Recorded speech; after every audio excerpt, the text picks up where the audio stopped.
యథావివ సంపృక్తౌ వాగర్థ ప్రతిపత్తయే జగతః పితరౌ వందే పార్వతీ పరమేశ్వరౌ. దత్తాత్రేయం మహాత్మానం వరదం భక్తవత్సలం ప్రపన్నార్తిహరం వందే స్మర్తృగామీ సనోవతు. శ్రీ దత్త శరణం మమ. దత్తాత్రేయ వైభవము, తత్వము ఇది ఒక దివ్యమైనది, పైగా సంపూర్ణ జ్ఞానమయమైనటువంటి తత్వము దత్తతత్వము. దత్తుడు అంటేనే గురుస్వరూపము. అందుకే గురువు దత్తుడు, దత్తుడు గురువు, ఈ రెండిటికి ఉన్నటువంటి భావం మనం గమనించినట్లయితే గురువుల కృప ఉంటే గాని దత్తుడు కృప లభించదు, దత్తుడు దయ ఉంటే గాని సద్గురువు లభించడు. పైగా సరి అయిన గురువు, అందులో కనబడే తేజస్సు సాక్షాత్ దత్తాత్రేయ తత్వమే.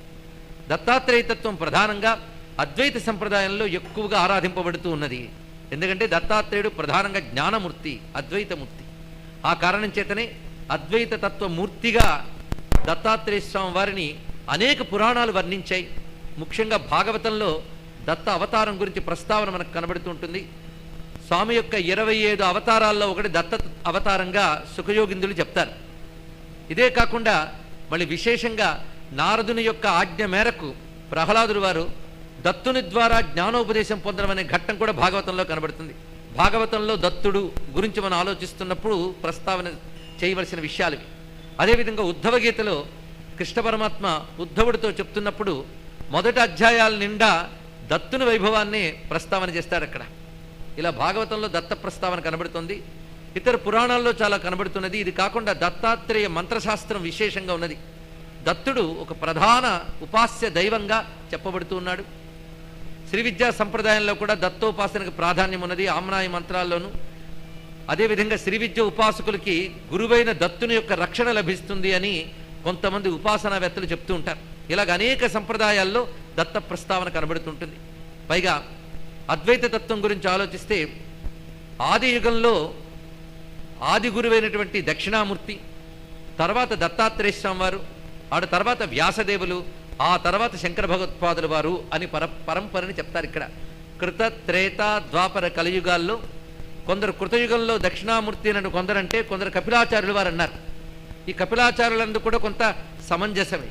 ఎందుకంటే దక్షిణామూర్తి ఒక అవతరించి వచ్చిన మూర్తి కాదు, అది సాక్షాత్ ఉపాస్యమైనటువంటి మంత్రాధిదేవత. కానీ కపిలాచార్యుల వారు బ్రహ్మ విద్యా ప్రతిష్టాపకుడిగా భాగవతం చెప్తోంది మనకి. అందుకే కృతయుగంలో కపిలాచార్యులు, త్రేతాయుగంలో దత్తాత్రేయులు, ద్వాపర యుగంలో వ్యాసదేవుడు, కలియుగానికి ఆదిశంకరులు అని ఒక పరంపర మనకి కనబడుతున్నది. ఇది బ్రహ్మ విద్యా పరంపర. నారాయణ అవతారాలు 2 రకాలుగా ఉంటాయి. ఒకటి ధర్మావతారం, ఇంకోటి జ్ఞానావతారం. ధర్మావతారంలో అధర్మాన్ని నియంత్రించి ధర్మాన్ని ప్రతిష్ఠ చేయడం ప్రధానంగా కనబడుతుంటుంది.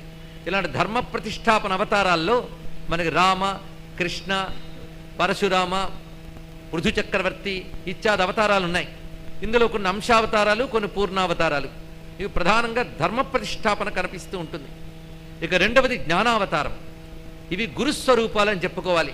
నారాయణుడు ఈ లోకంలో ధర్మము, జ్ఞానము ఈ రెండింటిని నిలబెట్టడానికి అనేక మార్లు తనను తాను వ్యక్తపరుచుకున్నాడు. ఎందుకంటే వ్యక్తి తరించడానికి 2 హేతువులు, ఒకటి ధర్మం, రెండవది జ్ఞానం. ధర్మం ఇహానికి పరానికి పనికొస్తున్నది. ధర్మం వల్ల చిత్తశుద్ధి ఏర్పడితే అలాంటి శుద్ధమైన చిత్తానికి జ్ఞానం కావాలి, జ్ఞానం వల్ల మోక్షం కావాలి. అందుకే ధర్మం లేనిది జ్ఞానం లేదు, జ్ఞానం లేనిది మోక్షం లేదు. అందుకు మనల్ని తరింపజేయడానికి ధర్మజ్ఞానాలు 2 ఇవ్వడానికి భగవానుడే తనని తాను పలు విధాలుగా వ్యక్తపరుచుకున్నారు. ధర్మం వేరు, జ్ఞానం వేరు కాదు. ధర్మం లేనిది జ్ఞానం లేదు. చిత్రం ఏంటంటే కొన్ని అవతారాలు రెండింటినీ కలబోసుకుని ఉంటాయి. ఒకవైపు ధర్మ ప్రతిష్టాపన చేస్తూనే మరొక వైపు జ్ఞాన ప్రతిష్టాపన చేసిన అవతారాల్లో ప్రధానంగా మనం కృష్ణావతారం చెప్పుకోవాలి. కృష్ణావతారం అందుకే అది గురు అవతారమే. కృష్ణం వందే జగద్గురుం, అందుకు ఆయన ఆచార్యుడే. ఇక విధంగా రామావతారం కేవలం ధర్మావతారం అనడానికి వీల్లేదు. ఒళ్ళు దగ్గర పెట్టుకుని రామాయణం చదివితే అది మోక్షాన్ని ఇవ్వడానికి వచ్చినటువంటి తారకావతారం, అది ప్రత్యేక అంశం. కానీ సంపూర్ణ జ్ఞానావతారం ఎవరయ్యా అంటే దత్తాత్రేయ స్వామి వారు. దత్తాత్రేయ స్వామి వారు ప్రత్యక్ష దైవంగా ప్రతి యుగంలో ఆరాధింపబడుతున్నారు. దత్తాత్రేయుని విశేషం ఏంటంటే ఆయన అవతరించడమే కాకుండా ఉపాస్య మంత్రాధిదేవత, అది కూడా ప్రత్యేకం. ఎందుకంటే రామకృష్ణ అవతారాలు కూడా మంత్రాధిదేవతలు, అదేవిధంగా దత్తాత్రేయుడు కూడా మంత్రాధిదేవత. దత్తాత్రేయునికి సంబంధించి అనేక మంత్రములు ఉన్నాయి. దత్తాత్రేయ కల్పం విశేషంగా ఉన్నది. దత్త ఉపాసకుల పరంపర భారతదేశంలో చాలా చోట్ల కనబడుతుంది. ముఖ్యంగా దక్షిణాపథంలో మహారాష్ట్రలో ఎక్కువగా కనబడుతూ, ఆంధ్రదేశంలో కూడా ఏం తక్కువేమీ కాకుండా ఉన్నటువంటి దత్తతత్వం. అలాగే శంకర భగవత్పాదుల వారికి కేదారనాథ్ వద్ద దత్తుని యొక్క దర్శనమైనట్లు కొన్ని గ్రంథాలు మనకు చెప్తున్నాయి. విద్యారణ్యుల వారి శంకర విజయంలో కూడా ఈ ప్రస్తావన మనకు కనబడుతూ ఉంటుంది. దత్తుని యొక్క పరిచయం శంకర భగవత్పాదుల వారికి. ఇలాంటి దత్త వైభవాన్ని చెప్పుకొనడం వినడం అనేది సామాన్యమైన అదృష్టం వల్ల లభించదు అని చెప్పారు. ఇక్కడ ఎంతో భాగ్యం ఉంటే గానీ లభించదు. దత్త చరిత్రకు ఆధార గ్రంథములు ఏవి అని ప్రశ్నిస్తే ఇందాకే చెప్పుకున్న మంత్రశాస్త్రాలు వస్తున్నాయి. పురాణ వాంగ్మయం చాలా ఉన్నది దత్తుని గురించి చెప్పేవి. శ్రీ విద్యకి దత్తునికి సంబంధం ఉందని ఒక మాట చెప్పాం. దానికి మరింత పరమ ప్రమాణంగా త్రిపుర రహస్యం గ్రంథం అంతా కూడా దత్తుల వారు పరశురాముల వారికి ఉపదేశించినదే కదా. ఎందుకంటే త్రిపురాతత్వం అంటే అద్వైతమే, దానికి ఆచార్యుడు దత్తుడే. ఈ విధంగా దత్త విద్య, హయగ్రీవ విద్య, దక్షిణామూర్తి విద్యగా మనం స్వీకరించవచ్చు దాన్ని. ఇలా అక్కడ కూడా దత్తుని యొక్క వైభవం కనబడుతున్నది. పైగా దత్త సంప్రదాయంలో ఆయన గురు సంప్రదాయం, అవధూత సంప్రదాయం, జ్ఞాన సంప్రదాయం. ఈ అవధూత తత్వము గురుతత్వము కూడా కేవలం బ్రహ్మైవాహమస్మి అనే తత్వానికి సంబంధించింది. ఏకం అద్వితీయం బ్రహ్మ అని చెప్పబడుతున్నటువంటి అద్వయ బ్రహ్మ సిద్ధాంతాన్ని ప్రతిపాదించినది. దత్తుని యొక్క బోధలు గాథలు ఈ రెండూ చాలా చిత్రంగా ఉంటాయి. ఇదంతా కూడా ఇంతవరకు జ్ఞానప్రధానంగా చెప్పుకున్నాం. ఇక దత్తుని గురించి మంత్రశాస్త్రం చెప్తున్న అంశములు కానీ పురాణాలు చెప్తున్న అంశంలో కానీ ఆశ్చర్యకరం ఏంటంటే దత్త నామస్మరణ మాత్రం చేతనే అనేక భౌతిక ప్రయోజనాలు పొందగలము. ఇది చాలామందికి ఆసక్తిగా కలిగించడం సహజం.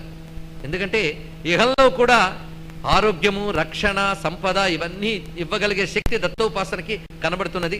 పైగా శీఘ్రంగా అనుగ్రహించేటువంటి దైవంగా దత్తతత్వాన్ని చెప్తారు.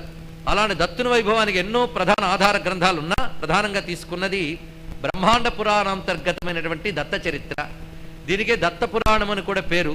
గురు చరిత్ర అంటే ఇది. తర్వాత మహానుభావులు, సిద్ధపురుషులు చాలామంది రచించుతూ ఉన్నారు. చాలామంది గురువులను గురుచరిత్రలు రచిస్తూ ఉన్నారు, పారాయణ చేస్తున్నారు. అవి సంతోషమే. కానీ ఆర్షమైన గురుచరిత్ర మాత్రం మనకు వేదవ్యాసులు రచించిన ప్రమాణంగా కనబడుతున్నది బ్రహ్మాండ పురాణాంతర్గతమైన దత్త చరిత్ర, గురుచరిత్ర. దీన్ని పారాయణ చేసి ధరించడం అనేది ఒక సంప్రదాయం. అటువంటి ఒక ప్రామాణికమైన సంస్కృత మూల గ్రంథం దీనికున్నది. వ్యాసప్రోక్తమని చెప్పబడుతున్నది. పావనమైన నైమిషారణ్యంలో ఒకప్పుడు సౌనకాది మహామునులు ఒక దీర్ఘ సత్రయాగం చేస్తూ అందులో నిత్య కర్మలు ఇవన్నీ కూడా లోకక్షేమం కోసం వాళ్ళు చేస్తున్నారు. మహర్షులు చేసే యాగాలన్నీ లోకక్షేమం కోసం. అలా చేస్తూ ఒకరోజు ఒక కర్మను పూర్తి చేసుకుని వాళ్ళు ధ్యానంలో ఉన్నారట. ఆ ధ్యానంలో క్రమంగా పరతత్వాన్ని చింతన చేస్తున్నారు. దేన్ని? పరతత్వాన్ని. ఫలానా నిర్దిష్టమైన రూపం కాదు, సర్వరూపములకు సర్వదేవతాతత్వాలకు మూలమైన పరబ్రహ్మ తత్వాన్ని ధ్యానం చేస్తున్నారట నైమిషారణ్య మునులు. అంతమంది ధ్యానం చేస్తూ ఏకకాలంలో ధ్యానం చేస్తూ ఉంటే అంతమంది ముందు ఒకేసారి ప్రత్యక్షమైంది ఒక మహజ్యోతి అని వర్ణిస్తున్నారు ఇక్కడ. ఇది ప్రారంభంలో మహజ్యోతి ప్రత్యక్షమైంది. నిజానికి 10 మంది కూర్చొని ధ్యానం చేస్తున్నా అందరికీ ఒకేలా తపస్సు పండాలని ఎక్కడా లేదు. ఎందుకంటే ఎవరి స్థాయి వారిది, ఎవరి సాధనా పద్ధతి వారిది, ఎవరి పరిణతి వారిది. అందుకు 100 మంది కూర్చొని తపస్సులు చేసినా ఎవరికి వారికే భగవద్ అనుగ్రహం లభిస్తూ ఉంటుంది. కానీ అందరికీ ఒకేలా జరగడం అనేది ఎక్కడ సాధ్యం కాదు. ఇక్కడ మరి జరిగింది అంటే అందరూ ఒకే స్థితికి చెందినటువంటి మహాత్ములు అని తెలుసుకోవాలి ఇక్కడ. అలాంటి నైమిషారణ్య వాసులైన మహర్షులకు ఎదురుగా ఒక మహజ్యోతి కనబడిందిట. ఆ జ్యోతిస్వరూపాన్ని చూడగానే ఆనంద పరవశులై నమస్కరిస్తున్నారు. ముందు ఆ జ్యోతిని చూడగానే వీడు కళ్ళు తట్టుకోలేకపోయాడు. మనం అంటాం భగవంతుడు కనబడితే బాగుండని. ఆయన కనబడితే చూడగలిగే శక్తి మన నేత్రాలకు ఉందా? తట్టుకోగలమా మనం?